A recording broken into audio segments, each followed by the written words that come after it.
भारत को लेकर फ्रांस को जो उम्मीद है उसने अचानक से एक नई बहस को छेड़ दिया, क्योंकि भारत को लेकर फ्रांस का जो भरोसा है वहीं पीएम मोदी के काम करने का जो तरीका है, इस पर कुछ ऐसा खुलासा हुआ जिसने रूस हो या फिर अमेरिका सभी के दावे की हवा निकाल दी।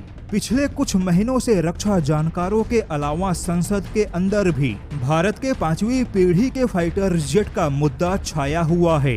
देश के रक्षा जानकार हो या संसदीय समिति, हर किसी ने पीएम मोदी को अपने अपने हिसाब से सलाह दी, किंतु भारत के 5वीं पीढ़ी के फाइटर जेट को लेकर पहली बार फ्रांस ने जो खुलासा किया, ऐसा खुलासा और ऐसा दावा आज तक किसी ने नहीं किया। यहाँ पर फ्रांस का दावा है कि भारत ना तो अमेरिका का F-35 खरीदेगा और ना ही भारत यहाँ पे रूस का सुखोई 57 खरीदेगा।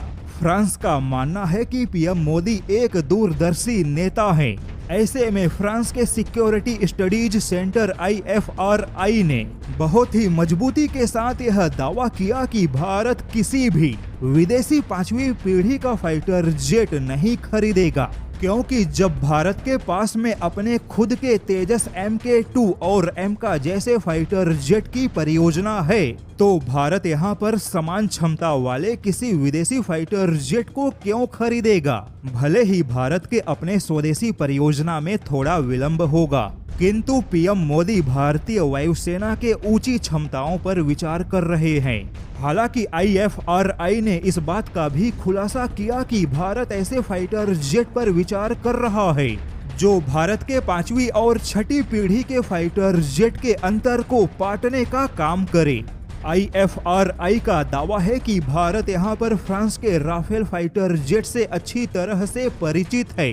वहीं फ्रांसीसी लड़ाकू जहाज भारतीय वायुसेना की भी पसंद बन चुका है।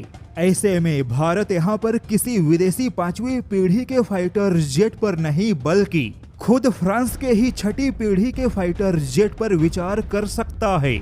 जैसा कि फ्रांस, स्पेन और जर्मनी का फ्यूचर कॉम्बैट एयर सिस्टम परियोजना, जो कि एक 6ठी पीढ़ी के फाइटर जेट की परियोजना है, ऐसे में Bharat future combat air system परियोजना का हिस्सा बन सकता है। पीएम मोदी हमेशा ऐसा कदम उठाते हैं जो भविष्य को मजबूत करे। ऐसे में पीएम मोदी तेजस MK2 और MK जैसे स्वदेशी फाइटर जेट के होते लगभग समान क्षमता वाले किसी विदेशी फाइटर जेट पर विचार नहीं करेंगे। वहीं भारत को यहाँ पर केवल इंजन की आवश्यकता है, जबकि 5वीं पीढ़ी के फाइटर जेट की तकनीक भारत विकसित कर चुका है। ऐसे में भारत की कोशिश केवल इंजन हासिल करके तेजस MK2 और MK जैसे परियोजना को आगे बढ़ाना है, ना कि किसी विदेशी 5वीं पीढ़ी के फाइटर जेट को हासिल करना है। किंतु भारत यहाँ पर 6ठी पीढ़ी के फाइटर जेट परियोजना का हिस्सा बन सकता है, क्योंकि फ्रांस के 6ठी पीढ़ी के फाइटर जेट की परियोजना भारत के लिए कम से कम 15 साल बचाने का काम करेगा।